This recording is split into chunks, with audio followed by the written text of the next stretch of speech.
नमस्कार दोस्तों, मैं रत्नेश्वर आप सभी का स्ट्रीम 90 में स्वागत करता हूं। और कैसे हैं आप सभी? उम्मीद करता हूं आप सभी स्वस्थ होंगे, जहां भी होंगे मस्त होंगे। दोस्तों आज बहुत ही इंपॉर्टेंट टॉपिक लेके आया, जैसे सी टेट में किस प्रकार के प्रश्न पूछे जाते हैं। और दोस्तों ईवीएस हमारे लिए बहुत इंपॉर्टेंट है, क्योंकि सी टेट और यूपी टेट में दोस्तों इससे बहुत ही ज़्यादा आपके 30 क्वेश्चन आते हैं। और कैसे क्वेश्चन आते हैं उस पर आज हम लोग डिस्कस करेंगे। बहुत इंपॉर्टेंट क्वेश्चन और कई बार यही क्वेश्चन पूछे जाते हैं। तो दोस्तों एक बार श्रृंखला को शेयर करिएगा और लाइक कर दीजिएगा। ये दोस्तों स्टार्ट करते हैं। पहला क्वेश्चन ये दोस्तों आपका स्टडी 91 में कुछ इन्फॉर्मेशन दी गई, आप सभी देख सकते हैं। चलिए दोस्तों पहला क्वेश्चन बहुत अच्छा क्वेश्चन है। रेड डाटा बुक में सम्मिलित है क्या? सम्मिलित विलुप्त हो रहे जीव, सुभेद्य जीव, आपत्तिग्रस्त जीव या इनमें से सभी। दोस्तों बहुत ही ज़्यादा इंपॉर्टेंट है रेड डाटा बुक। दोस्तों red data book, red data book, आखिर रेड डाटा बुक का इस्तेमाल क्यों होता है, क्या आप सभी जानते हैं दोस्तों? तो रेड डाटा बुक का इस्तेमाल हो रहा है दोस्तों जो जीव जंतु हैं दोस्तों, जो जीव जंतु हैं वो क्या हो रहे हैं, जो विलुप्त हो रहे हैं दोस्तों। क्या हो रहे हैं? जो विलुप्त हो रहे हैं उनके लिए हमारा दोस्तों ये रेड डाटा बुक यूज किया जाता है। विलुप्त होने वाले दोस्तों, विलुप्त होने वाले, ठीक है। तो ठीक है, विलुप्त हो रहे जो जीव हैं दोस्तों उनके लिए, न कि उनके लिए आपत्तिग्रस्त जीव हैं उनके लिए भी रेड डाटा दोस्तों ये सूची तैयार करता है कि कौन से जीव हैं जो कि विलुप्त हो रहे हैं, कौन से जीव हैं जो कि संकट में भी पड़े हुए हैं, कि ये संकट में पड़े हैं, संकटग्रस्त है, कि अगर हम इनका संरक्षण नहीं प्रदान करेंगे इन जीव जंतुओं को तो बहुत ही जल्द इनका भी अस्तित्व क्या होगा, समाप्त हो जाएगा। तो आपत्तिग्रस्त इनमें से सभी आंसर जिसने भी बताया है डी दोस्तों इज द राइट आंसर, ठीक है। चलिए नेक्स्ट चलते हैं दोस्तों। पर्यावरण एवं वन मंत्रालय भारत सरकार द्वारा पर्यावरण के क्षेत्र में दिया जाने वाला पुरस्कार क्या होता है? पर्यावरण मित्र होता है, पर्यावरण श्री होता है, तरु मित्र होता है या वृक्ष मित्र? दोस्तों बात हो रही है किसकी? पर्यावरण पुरस्कार की। किसकी बात हो रही है? पर्यावरण पुरस्कार की दोस्तों, पुरस्कार की बात हो रही है। तो दोस्तों पर्यावरण पुरस्कार दिया जाता है जो व्यक्ति अधिक दोस्तों क्या लगाते हैं, अधिक से अधिक वृक्ष लगाते हैं। अधिक से अधिक क्या लगाते हैं? वृक्ष लगाते हैं। तो उन्हें लगाने वाले अधिक से अधिक वृक्षों को क्या दिया जाता है? जो व्यक्ति अधिक से अधिक वृक्ष लगाते हैं उन्हें वृक्ष मित्र पुरस्कार प्रदान किया जाता है दोस्तों। तो ये हमारा वृक्ष मित्र एक पुरस्कार होता है जो कि पर्यावरण में वन मंत्रालय और भारत सरकार द्वारा पर्यावरण के क्षेत्र में दिया जाता है। और आप सभी जानते हैं कि जो वृक्ष होते हैं वो हमारे लिए कितने इंपॉर्टेंट होते हैं, कितने महत्वपूर्ण होते हैं। तो D is the right answer. Next चलते हैं, किसके नेतृत्व में चिपको आंदोलन को बल मिला था? दोस्तों आप सभी जानते हैं चिपको आंदोलन के बारे में। सुंदरलाल बहुगुणा, अमृता देवी बिश्नोई, मेधा पाटकर, ए.के. बनर्जी। चिपको आंदोलन क्यों पड़ा दोस्तों? वहां के जो लोग थे दोस्तों, चिपको आंदोलन, उन्होंने वृक्षों को नहीं कटने दिया दोस्तों।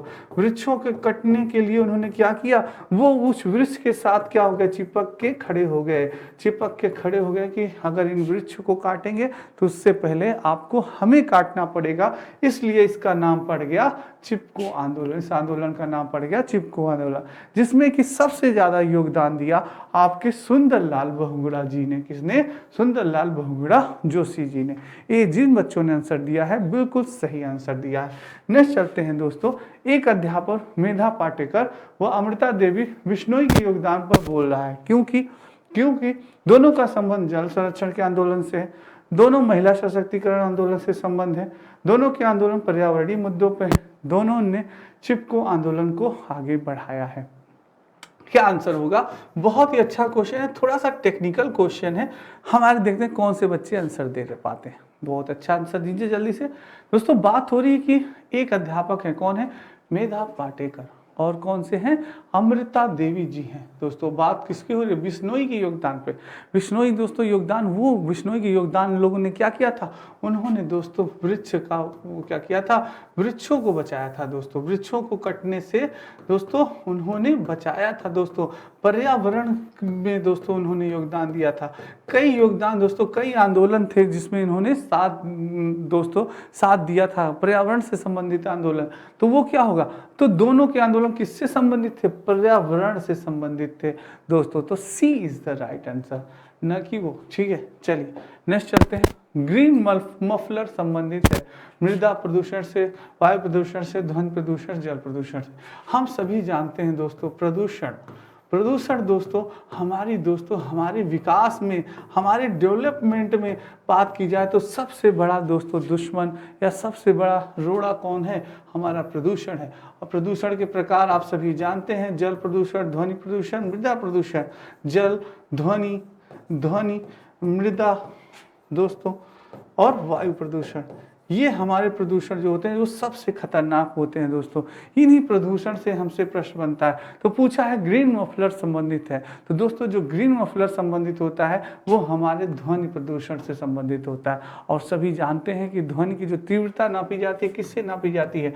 डेसिबल से नापी जाती है। याद रखिएगा, पूछ सकता है दोस्तों किससे नापी जाती है? डेसिबल से नापी जाती है। तो C is the right answer. Green muffler संबंधित है दोस्तों ध्वनि प्रदूषण। निम्नलिखित में कौन सी ग्रीन हाउस गैस नहीं है? क्या बात है, ग्रीन हाउस गैस नहीं है पूछा है दोस्तों। कार्बन डाइऑक्साइड हो गए, नाइट्रस ऑक्साइड हो गए, हीलियम हो गया, मीथेन हो गया। दोस्तों वेरी इंपॉर्टेंट कर लीजिएगा, सी टेट में ग्रीन हाउस से दोस्तों हमेशा प्रश्न बनता है। जल्दी से सभी बच्चे आंसर दें, गलत नहीं होना चाहिए। स्क्रीनशॉट इसका तो आप सभी को लेना है दोस्तों, जल्दी से, किसी भी बच्चे का गलत नहीं होना चाहिए दोस्तों।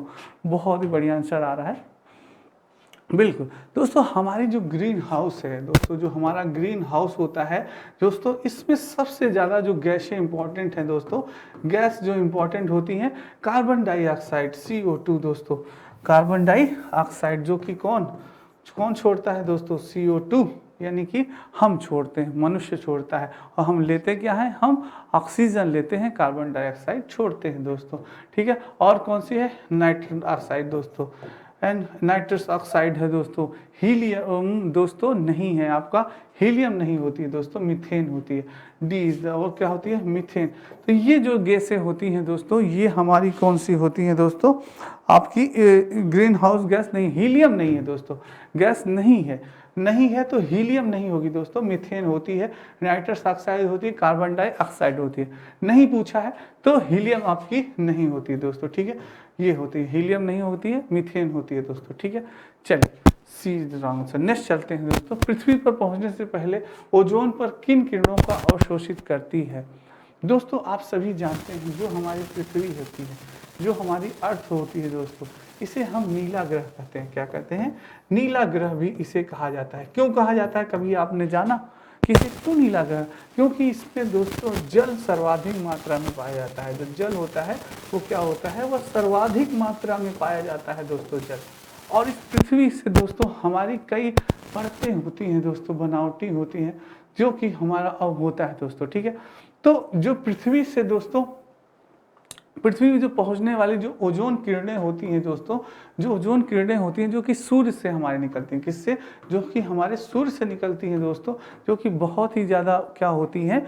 नुकसानदायक होती हैं ओजोन किरणें, जिन्हें क्या अवशोषित करती है? कौन? गामा किरणें, एक्स किरणें, पराबैंगनी किरणें, बीटा किरणें, किन किरणों को अवशोषित करती हैं? तो वो दोस्तों जो ओजोन परत होती है हमारी, जो ओजोन परत होती है दोस्तों, हमारी पृथ्वी से ऊपर एक ओजोन परत होती है, जो कि सूर्य से निकलने वाली जो पराबैंगनी किरणें होती हैं उन्हें अवशोषित करती हैं। तो ये कौन सी है? पराबैंगनी किरणें हैं दोस्तों, सी, जिन्हें अवशोषित करती हैं, जो कि हमारे लिए बहुत ही क्या होती है? नुकसानदायक होती है। जिससे दोस्तों त्वचा कैंसर हो गया दोस्तों, और भी कई सारी दोस्तों, यानी कि त्वचा से संबंधित कई सारी बीमारियां हमें हो सकती हैं आपकी पराबैंगनी किरणों से। ठीक है, नेक्स्ट चलते हैं दोस्तों। निम्न में से कौन वायु प्रदूषण का एक उदाहरण है? वायु प्रदूषण का उदाहरण पूछा है।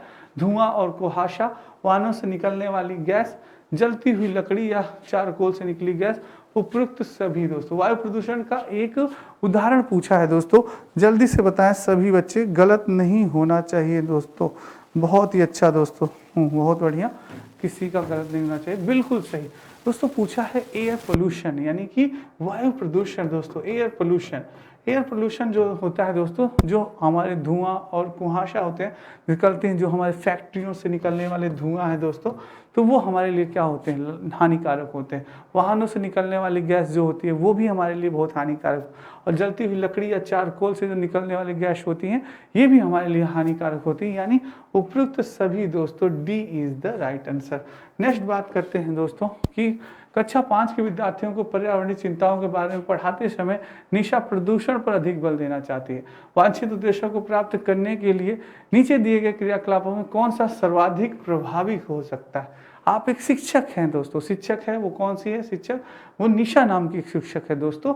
अब वो कौन सी प्रभावी हो सकता है, विद्यार्थियों से विभिन्न प्रकार के प्रदूषण को चार्ट बनवा के विद्यार्थियों को शैक्षिक भ्रमण पर ले जाकर किसी प्रदूषित नदी को दिखाना, या विद्यार्थियों से विभिन्न प्रकार के प्रदूषण संबंधित समूह परियोजनाओं पर कार्य करने के लिए कहना, या किसी विशेषज्ञ को नियंत्रण करके वायु, जल और ध्वनि प्रदूषण पर दोस्तों भाषण देना। कक्षा 5 के विद्यार्थी, बहुत अच्छा क्वेश्चन है, वेरी इंपॉर्टेंट क्वेश्चन है दोस्तों।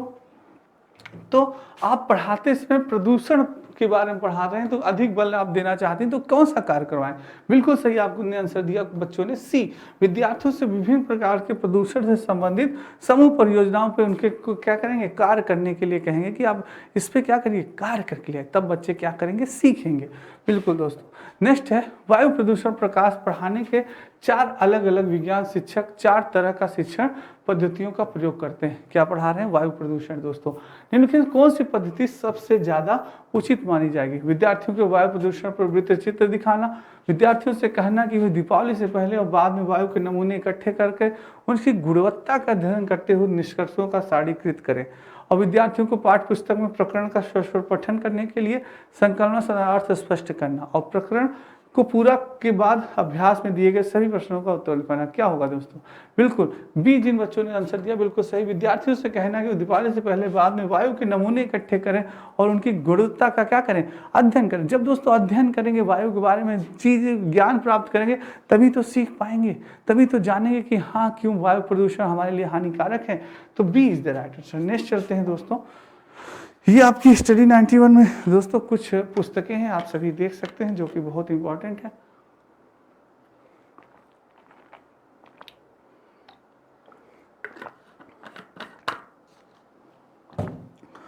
चलिए दोस्तों अब बात करते हैं दोस्तों नेक्स्ट क्वेश्चन पे चलते हैं दोस्तों। सूर्य की हानिकारक किरणों से पृथ्वी को कौन सा स्तर सुरक्षित रखता है। आयन मंडल, ओजोन स्तर, क्षोभ मंडल या चुंबक मंडल। जो दोस्तों हमारी पृथ्वी है, ये क्या है, ये हमारी पृथ्वी है दोस्तों, और ये हमारे क्या है, ये हमारे सूर्य देवता हैं। कौन है, हमारे सूर्य देवता हैं, इन द सेंस हमारा सन है दोस्तों। जो ये सन है दोस्तों, इससे एक पैराबिगनी किरणें निकलती हैं दोस्तों। क्या होती हैं, आपकी पैराबिगनी किरणें निकलती हैं, जो कि हमारे लिए बहुत ही हानिकारक होती हैं, हानिकारक होती हैं दोस्तों, हानिकारक होती हैं दोस्तों। ठीक है, तो जो पैराबिगनी किरणें निकलती हैं दोस्तों, तो इस स्तर को सुरक्षित रखने के लिए एक हमारी ओजोन परत होती है। कौन सी होती है, ओजोन परत होती है दोस्तों, जो कि हमारी इन किरणों से क्या करती है, रक्षा करती है। तो वो ओजोन स्तर होता है दोस्तों। क्या होता है, ओजोन स्तर होता है, जो कि समताप मंडल में होता है। किसमें होता है, समताप मंडल में होता है दोस्तों। किसमें होती है, समताप मंडल में आपकी होती है ओजोन परत दोस्तों। तो आयन मंडल नहीं होगा, क्षोभ मंडल, चुंबक मंडल नहीं, ओजोन। सब B is the right answer. ठीक है, नेक्स्ट चलते हैं दोस्तों। विश्व में जल संकट प्रमुख कारण क्या है। विश्व में जो जल संकट है दोस्तों, इसका प्रमुख कारण क्या है। नगरीकरण है, औद्योगिकरण, विश्व के तापमान में वृद्धि, या अम्ल वर्षा। दोस्तों वाटर पोल्यूशन यानी जल प्रदूषण, जल प्रदूषण दोस्तों बहुत ही हानिकारक और बहुत ही खतरनाक दोस्तों वो है, जिससे कालरा दोस्तों और बहुत सारी बीमारियां हैं दोस्तों जो जल प्रदूषण से हमें होती है दोस्तों। ठीक है, आप सभी जानते हैं। तो आखिर इसका कारण क्या है दोस्तों, इसका कारण है नगरीकरण। लिखते चलिएगा आप सभी दोस्तों, नगरीकरण। कुछ बच्चे गलत आंसर दे रहे हैं, अम्ल वर्षा करें, नहीं दोस्तों, जल संकट का प्रमुख पूछ रहा है आपसे। तो नगरीकरण इन द सेंस दोस्तों शहरों का निर्माण। किसका निर्माण, शहरों का निर्माण दोस्तों। आप देख रहे हैं ऊंची ऊंची बिल्डिंगें बन रही हैं हर जगह दोस्तों, फैक्ट्रियां स्थापित हो रही हैं, उनसे दोस्तों धुआं निकल रहा है, इन कंपनियों से दोस्तों प्रदूषित जल निकल रहा है, जो कि क्या करता है, हमें दोस्तों हमारे जल को क्या कर रहा है, प्रदूषित कर रहा है। ज़्यादा दोस्तों नगर होंगे, ज़्यादा लोग निवास करेंगे तो क्या होगा, ज़्यादा दोस्तों जल प्रदूषित होगा। तो ठीक है, तो दोस्तों आप देख रहे हैं हर जगह वृक्षों का कटाव हो रहा है, तो इस वजह से हमारा जल क्या हो रहा है, प्रदूषित हो रहा है और नगरीकरण ज़्यादातर हो रहा है। तो ए इज द राइट आंसर दोस्तों। नेक्स्ट चलते हैं दोस्तों, बात करते हैं स्मॉग। धुंध बनता है दोस्तों, स्मॉग बनता है आपका धुएं तथा कोहरे से, वाष्प के संघनन से, कोहरा तथा NO3 से, धुएं तथा CO3 से। दोस्तों स्मॉग, स्मॉग की बात हो रही है, किसकी हो रही है, स्मॉग इन द सेंस धुंध। दोस्तों आपने सुना होगा धुंध की बात हो रही है दोस्तों। तो धुंध बनता किससे है, धुंध दोस्तों धुएं तथा कोहरे से बनता है, धुएं तथा कोहरे से दोस्तों आपका बनता है। कोहरे में भी आपको दिखाई दोस्तों बहुत ही कम बनता है, तो धुएं तथा कोहरे से आपका स्मॉग दोस्तों बनता है। A is the right answer. Next चलते हैं, ताजमहल के पीले होने के लिए निम्नलिखित में से कौन सा जिम्मेदार है। हमारा दोस्तों सातवां अजूबा माना जाता है, सातवां अजूबा माना जाता है हमारा क्या, ताजमहल दोस्तों, ताजमहल। तो इसका आखिर जिम्मेदार कौन है दोस्तों प्रदूषित होने, क्या सल्फर डाइऑक्साइड, सल्फर, क्लोरीन या नाइट्रोजन ऑक्साइड, क्या है दोस्तों, सल्फर डाइऑक्साइड होगा या सल्फर होगा, क्लोरीन होगा, क्या होगा दोस्तों। ताजमहल के पीले होने, बहुत अच्छा क्वेश्चन है, स्क्रीनशॉट ले लीजिएगा दोस्तों, पूछा जा सकता है आपके लिए, ठीक है।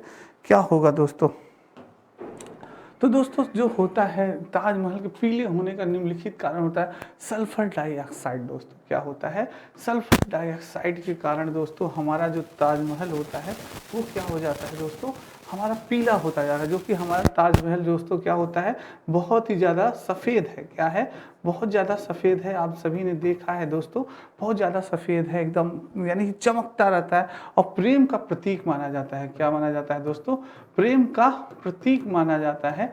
तो वो दोस्तों हमारा प्रेम का प्रतीक माना जाता है। तो सल्फर डाइऑक्साइड के कारण दोस्तों वो क्या हो रहा है, पीला होता चला जा रहा है दोस्तों, ठीक है। स्क्रीनशॉट आप सभी ले लीजिएगा, बहुत ही इंपॉर्टेंट है दोस्तों, ठीक है। चलिए दोस्तों, बहुत ही इंपॉर्टेंट दोस्तों, प्रेम का हमारा प्रतीक माना जाता है सातवां अजूबा दोस्तों हमारा ताजमहल, ठीक है दोस्तों। चलिए नेक्स्ट चलते हैं दोस्तों, नेक्स्ट बात करते हैं LPG किसका संक्षिप्त रूप है। बहुत ही अच्छा है दोस्तों, लो पेट गैस का, लोको पैसेंजर गाड़ी का, लिक्विफाइड पेट्रोलियम गैस, लोकल दोस्तों पेट्रोलियम गैस। दोस्तों LPG दोस्तों LPG किसका संक्षिप्त रूप है, तो आपने पढ़ा होगा दोस्तों लिक्विड पेट्रोलियम गैस दोस्तों। लिक्विड पेट्रोलियम गैस दोस्तों आपका, लिक्विड पेट्रोलियम गैस दोस्तों, लिक्विड पेट्रोलियम गैस आपका दोस्तों, यानी यह संक्षिप्त रूप माना जाता है आपका दोस्तों किसका, LPG का, यानी कि L से लिक्विड, P से पेट्रोलियम, G से gas, LPG liquid petroleum gas दोस्तों। तो ये आपका C is the right answer. Liquefied petroleum gas नहीं, लिक्विड पेट्रोलियम गैस, यहाँ पे शायद गलत हो गया है, लिक्विड पेट्रोलियम गैस दोस्तों, ठीक है, लिक्विड पेट्रोलियम गैस। चलिए नेक्स्ट है, एक विद्यार्थी ने 2 बॉक्स बनाए, पहले में सूरज दोस्तों, पानी और वायु के नाम की स्लिप डाली, जबकि दूसरे में कोयला, पेट्रोलियम और प्राकृतिक गैसों के नाम की स्लिप डाली। पहले बॉक्स का क्या नाम होगा दोस्तों, प्राकृतिक संसाधन, अपूर्ण चक्रित संसाधन, क्षणिक संसाधन या वास्तविक संसाधन। बहुत अच्छा क्वेश्चन है दोस्तों।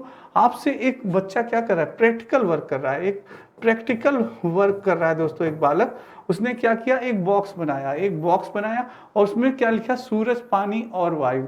क्या लिख दिया है, सूरज बना दिया है दोस्तों, वाटर बना दिया है और एयर बना दिया है। तो सूरज, पानी और वायु, तो वो क्या है दोस्तों, नाम का स्लिप डाला, जबकि दूसरे में क्या डाला, कोयला, पेट्रोलियम, प्राकृतिक है।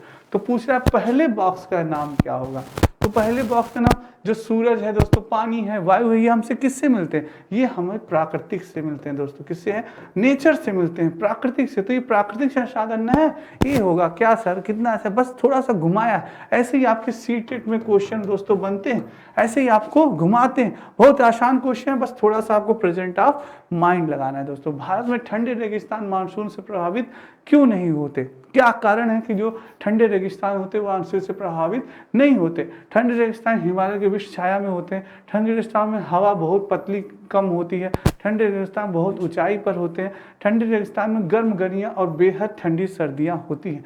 क्या होता है दोस्तों, जो रेगिस्तान होते हैं दोस्तों वो मानसून से अधिक प्रभावित क्यों नहीं होते दोस्तों? आपको मालूम होगा क्यों नहीं होते दोस्तों? क्योंकि जो हिमालय है दोस्तों, जो हमारा हिमालय है उसकी जो वृष्टि छाया होती है दोस्तों, जो वृष्टि छाया होती है उसमें जो रेगिस्तान होते हैं दोस्तों, तो उससे वह प्रभावित नहीं होते, इस वजह से वो ठंडे होते हैं दोस्तों।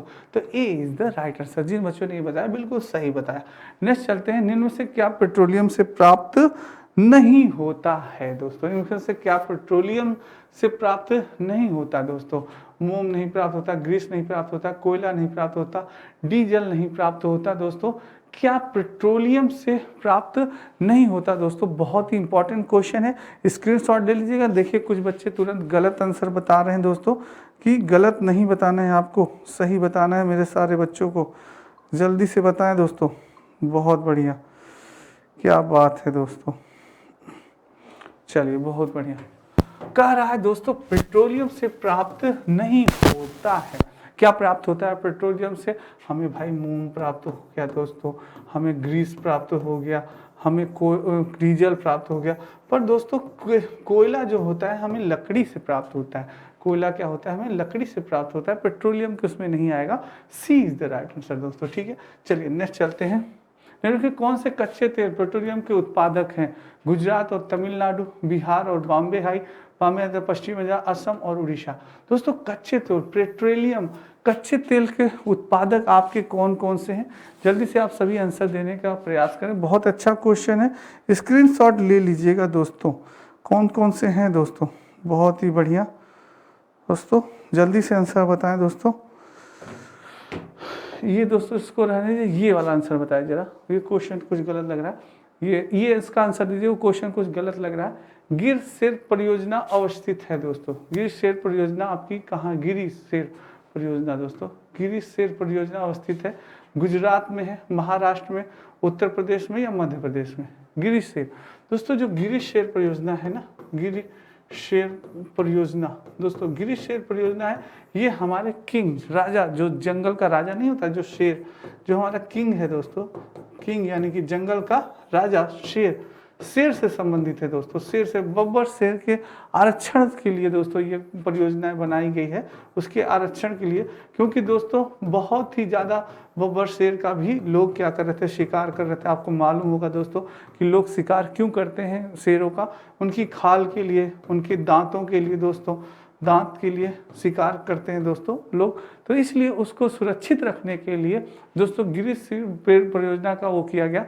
यह कहाँ अवस्थित है आप सभी बताएं। बहुत ही ज़्यादा प्रश्न पूछा जाता है दोस्तों, गलत नहीं होना चाहिए, मेरे किसी भी बच्चे का गलत नहीं होना चाहिए दोस्तों। ये सीटेट में आपके पूछा गया क्वेश्चन है दोस्तों, कई बार ये क्वेश्चन पूछा गया है, यूपी टेट में भी कई बार पूछा गया है दोस्तों, गलत नहीं होना चाहिए। तो दोस्तों ये है हमारा गुजरात में। जिन बच्चों ने बिल्कुल सही गुजरात में बताया है, बिल्कुल सही बताया है, न महाराष्ट्र होगा, न उत्तर प्रदेश होगा, न मध्य प्रदेश।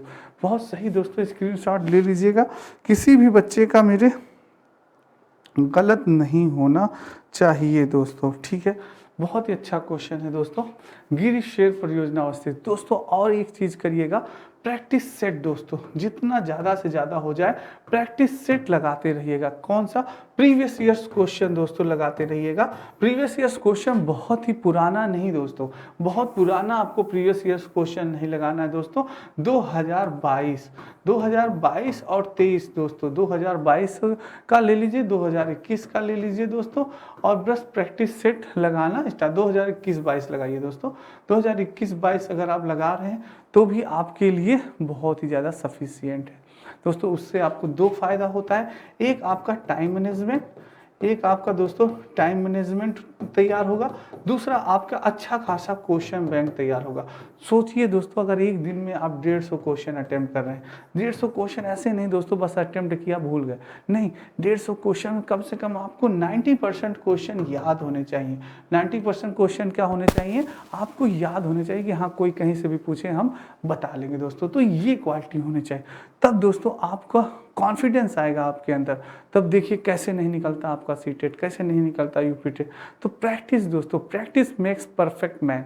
जितना ज़्यादा आप प्रैक्टिस करेंगे उतना आप परफेक्ट होंगे दोस्तों। ठीक है, चलिए दोस्तों, ठीक है, नेक्स्ट चलते हैं दोस्तों। ये आपकी स्टडी 91 में दोस्तों कुछ इन्फॉर्मेशन दी गई है, आप सभी देख सकते हैं दोस्तों।